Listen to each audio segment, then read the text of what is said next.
Je me suis installé en 2010, au 1er avril 2010. C'était une exploitation laitière, à peu près 45 vaches laitières de race locale tarentaise, pour une surface de 85 hectares, tout en prairie permanente. Ma réflexion, c'est plus de dire je suis exploitant à puits gros, comment je fais pour optimiser au mieux l'environnement qui est autour de mon exploitation? Qu'est-ce que je peux mettre en œuvre? Quels moyens sont à ma disposition? Ce qui a été déclencheur sur mon exploitation, c'est plus le temps que j'ai passé avant de m'installer. En fait, c'est toute l'expérience que j'ai pu avoir, soit par ma formation, j'ai un BTS Axe que j'ai effectué à la Motte Servolex, un BTS gestion agricole. Et après, j'ai plusieurs expériences à l'étranger, voilà, au Canada, Danemark et puis en Nouvelle-Zélande, voilà, qui m'ont permis aussi de prendre pas mal de recul par rapport à ma situation de puits gros. Je suis parti sur un système 100% d'herbe pour justement essayer de maîtriser un peu les charges, quoi. L'idée, c'est vraiment d'abandonner les concentrés, le fourrage en pleine période de pâturage pour vraiment profiter de la valeur alimentaire de l'herbe.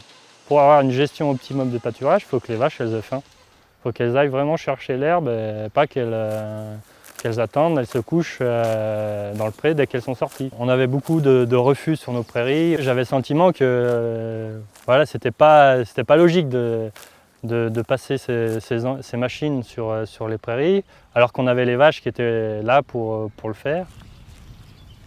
J'ai plus d'entretien mécanique lourd sur mes prairies. Sur 85 hectares de prairies, j'ai 35 hectares de prairies fleuries, dont une vingtaine d'hectares en pelouse sèche, qui est un gradient un peu plus biodiverse que prairies fleuries. C'est vrai que j'ai beaucoup la volonté d'aller pâturer. Il faut dire que mon foncier aussi n'est pas structuré forcément, mais j'ai quand même des parcelles qui sont éloignées et je vais quand même avec mes vaches pâturer. Je fais un peu de route ou de marche dans les chemins. L'objectif de moyenne par vache, quand je me suis installé, oui, c'était vraiment de faire 5000 litres par vache. Je me suis vite rendu compte que c'est peut-être pas forcément là où il faut passer plus de temps sur cet objectif-là. C'était plus à travailler sur le fait, mes pratiques, quelles incidences elles ont. Et j'ai mieux à gagner en gérant les charges que vouloir gérer absolument la production en mettant des moyens qui vont très certainement me coûter très cher. J'ai voulu être vigilant sur le temps de travail, sur la construction du bâtiment, c'est-à-dire voilà, que ça soit la circulation des animaux, mais aussi la circulation de l'homme se fasse correctement, que les équipements à l'intérieur me permettent de gagner du temps sur la traite, mais aussi sur la distribution des aliments. Et après, il y a l'aspect aussi bien-être animal que j'ai voulu mettre en avant dans ce bâtiment. Il y avait plus une réflexion sur la simplicité du système en disant je veux faire que du vrac, je ne veux plus faire de balles rondes ni de bottes. Et puis l'aspect séchage en grange m'intéressait sur le fait de la qualité alimentaire des foins l'hiver pour limiter justement les apports de concentrés. La particularité du séchage, c'est qu'il est couplé avec une production de panneaux photovoltaïques.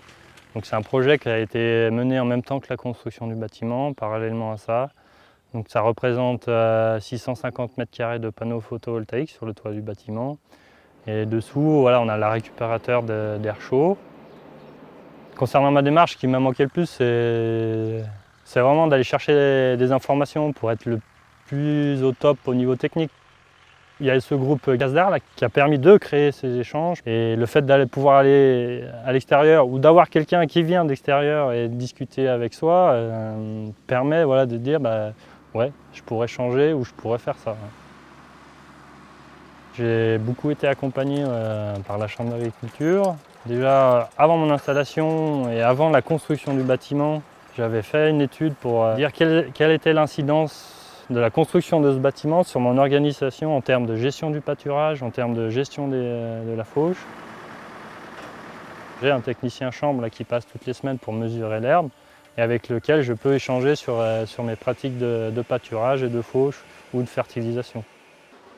J'ai investi aussi dernièrement sur un séparateur de phase pour deux choses.